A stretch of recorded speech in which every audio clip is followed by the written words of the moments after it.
Hello good morning friends, मैं अभिषेक रावत श्री दीपचंद चौधरी महाविद्यालय से। आज हम लोग बीए मेडिकल में आज का जो हमारा टॉपिक है वो है स्टेटस एंड रोल, अर्थात परिस्थिति और भूमिका।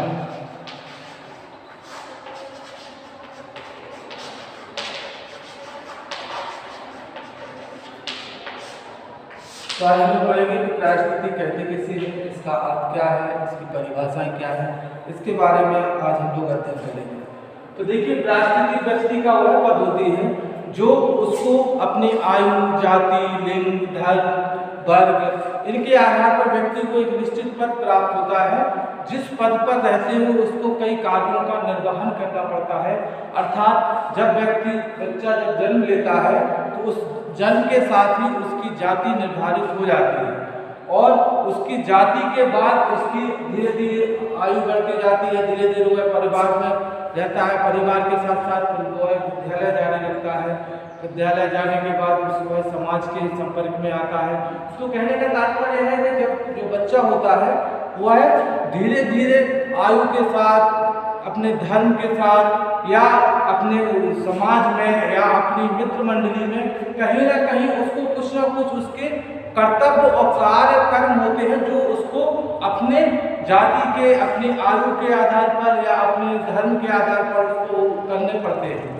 ठीक है, तो हम कह सकते हैं कि परिस्थिति व्यक्ति का वह पद है जो उसको अपनी आयु, जाति, धर्म और लिंग के आधार पर प्राप्त होता है, व्यक्ति को प्राप्त होता है।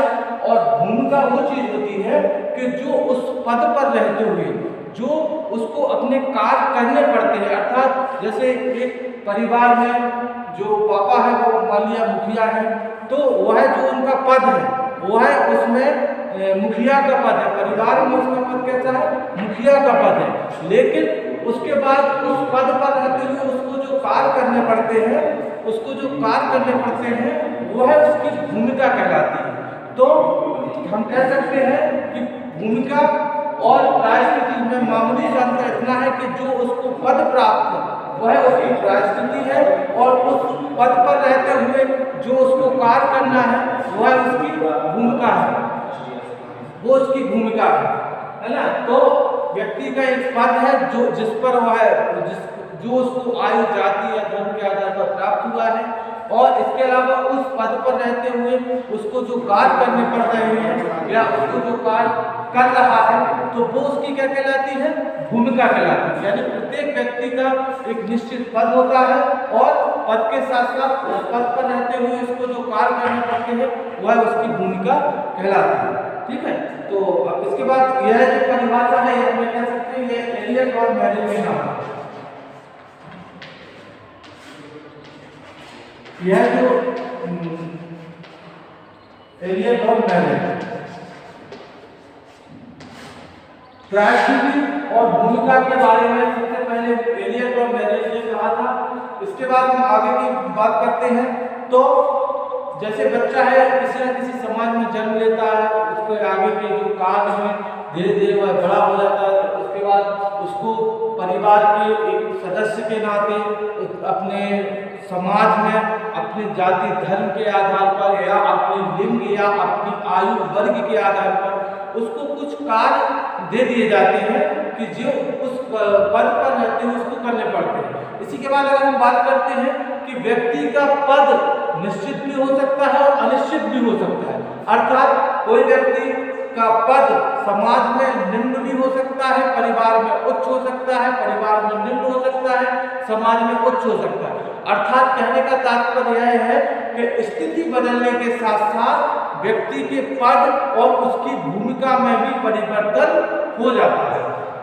जैसे आप देखते हैं कोई व्यक्ति मान लिया IAS रैंक का व्यक्ति है या उसको हम कह सकते हैं DM है, लेकिन उसकी परिवार में उसकी चलती नहीं है। अर्थात कहने का तात्पर्य उसके विशेष है, बच्चे हैं, तो उनके आगे उसकी जो कार्य है, उसकी जो भूमिका है वो अलग है। लेकिन अगर हम जिला स्तर पर देखें, एक समाज के स्तर पर देखें, तो वह उसका जो पद है वह समाज में उस जिले में उच्च पद है। और हो सकता है उसका जो घर पे जो पद हो, स्थिति हो, वो कैसी उन्नति भी हो सकती है।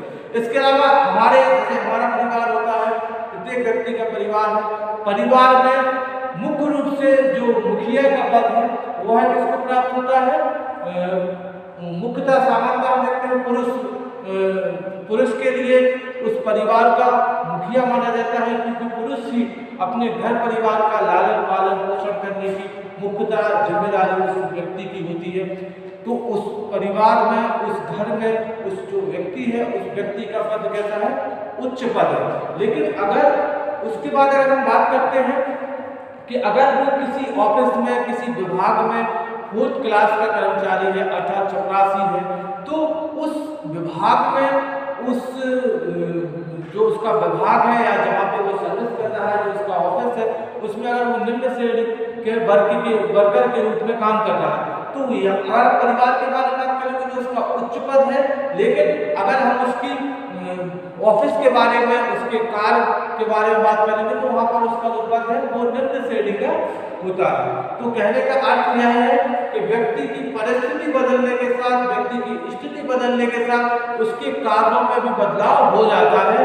और हो सकता है कोई व्यक्ति जाति या धर्म के आधार पर, हिंदू धर्म है और जाति वाले ब्राह्मण है, ठाकुर है, या कोई भी जैन है, कोई भी उच्च जाति का है, और अगर उसके अलावा हम उसके कार्यों के बारे में बात करें तो अगर वो कहीं पे किसी जगह निम्न वर्ग का कार्य कर रहा है, निम्न श्रेणी का कार्य कर रहा है, तो हम कह सकते हैं कि उसकी स्थिति में भी बदलाव संभव है। तो सीधी सी सरल भाषा में हम कह सकते हैं कि राजनीति व्यक्ति का वह पद है जिसे व्यक्ति किसी समूह में अपने लिंग, अपनी आयु, अपनी जाति, अपने धर्म के आधार पर प्राप्त करता है, और उस पद पर रहते हुए जिन कार्यों का वह निर्वहन करता है, अर्थात किसी पद पर होने के साथ साथ उस पर रहकर वह जो अपने कार्यों को संपादित करता है, उस कार्यों को आगे बढ़ाता है, और वह कार्य उसकी स्थिति का ही एक भाग होते हैं। तो ऐसे जो कार्य को क्या कहते हैं?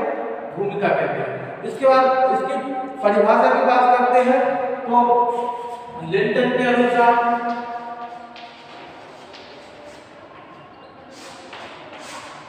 लिंटन ने कहा था किसी व्यवस्था विशेष में किसी व्यक्ति विशेष को किसी समय विशेष में जो स्थान प्राप्त होता है, उस व्यवस्था के संदर्भ में उस व्यक्ति की स्थिति कहलाएगी। अर्थात कोई व्यवस्था की गई किसी प्रकार से समाज को चलाने के लिए, एक परिवार को चलाने के लिए, उस व्यवस्था को बनाए रखने के लिए उसको कुछ कार्य दिए जाते हैं, उसका कुछ कर्तव्य होते हैं, अपने घर परिवार के प्रति उसके कुछ फर्ज होते हैं। उस फर्ज को निभाने के लिए वह अपनी भूमिका का निर्वहन करता है, और उसको जो काम दिए जाते हैं या उसको जो स्वयं विवेक से उसको जो कार्य प्राप्त होते हैं, तो उस पर उसको कार्य करना पड़ता है। तो यही लिंकन साहब जो थे उनका यही कहना था कि अपनी व्यवस्था के अनुसार एक व्यवस्थित परिवार का निर्माण करके उस व्यवस्थित परिवार को चलाने के लिए जो व्यक्ति पद को प्राप्त करता है, उस पद पर रहते हुए उसको कार्य करने पड़ते हैं, वही उसकी क्या कहलाती है? परिस्थिति कहलाती है। और जो कार्य है वह भूमिका की श्रेणी के अंतर्गत आते हैं।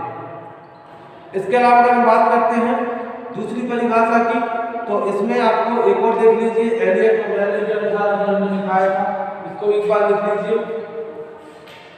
किसी व्यक्ति की स्थिति का तात्पर्य उन पद से है जो वह अपने किसी समूह में अपने लिंग, आयु, जाति, धर्म के आधार पर प्राप्त करता है, और कार्य वह भूमिका है जिसे वह किसी विशेष पद के प्राप्त होने के कारण संपादित करता है। तो वह उसकी क्या कहलाती है? यह उसकी भूमिका कहलाती है। तो सादा सरल सी भाषा में हम कह सकते हैं व्यक्ति का जो पद है, उसका जो कार्य है, पद और कार्य को ही आप भूमिका या परिस्थिति कह सकते हैं। ठीक है। इसके अलावा अगर हम इसकी आगे और बात करते हैं डिटेल में, तो इसमें हम देखते हैं इसके कुछ आवश्यक तत्व भी होते हैं जो उसको कार्य करना पड़ते हैं। इसके प्रकार की भी बात करते हैं। तो जो परिस्थिति है वह कितने प्रकार की होती है? 2 प्रकार की। एक होती है प्रदत्त परिस्थिति, क्या होती है? प्रदत्त परिस्थिति। दूसरी होती है अर्जित परिस्थिति। देखिए क्या होता है, प्रायश्चित के दो प्रकार बताए गए हैं, दो स्वरूप बताए गए हैं। एक होती है प्रदत्त प्रायश्चित, एक होती है अर्जित प्रायश्चित। प्रदत्त प्रायश्चित का मतलब होता है जो व्यक्ति को अपनी आयु, जाति, धर्म या लिंग के आधार पर प्राप्त हो रही है, जिसमें उसकी कोई विशेष भूमिका नहीं है। क्योंकि आप देखते हैं कि कोई व्यक्ति की जाति कैसे निर्धारित है, तो जन्म के आधार पर ही उसकी जाति निर्धारित हो जाती है, जन्म के आधार पर उसका धर्म निर्धारित हो जाता है, जन्म के आधार पर उसका लिंग निर्धारित हो जाता है, ठीक है।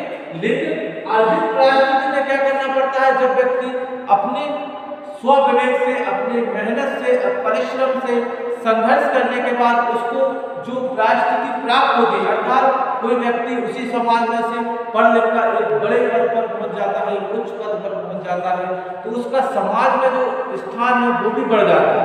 तो प्रदत्त जो हमें पहले से प्राप्त हो, अर्जित जो हम अपने गुणों के आधार पर, अपने संस्कार के आधार पर, अपने मेहनत परिश्रम के आधार पर जो प्राप्त कर रहे हैं, वह क्या कहलाती है, वह आपकी अर्जित है। क्योंकि आपको वो जो पद आपको दिया गया है उसमें किसी की भूमिका नहीं है, अर्थात वो आपने स्वयं मेहनत करके, परिश्रम करके, अपने गुणों के आधार पर, अपने व्यक्तित्व के आधार पर उस चीज को प्राप्त किया है, अर्जित किया है। प्राप्त करने का मतलब ही अर्जित करना होता है, अर्थात जो पद आप अपनी मेहनत से, अपने स्वविवेक से, अपने संघर्षमयी जीवन से, अपने मेहनत से, अपने गुणों के आधार पर, अपनी सभ्यता संस्कृति के आधार पर, अपने परिश्रम के आधार पर जो पद आप प्राप्त कर रहे हैं, वो है अर्जित प्रायश्चित के अंतर्गत आएगा।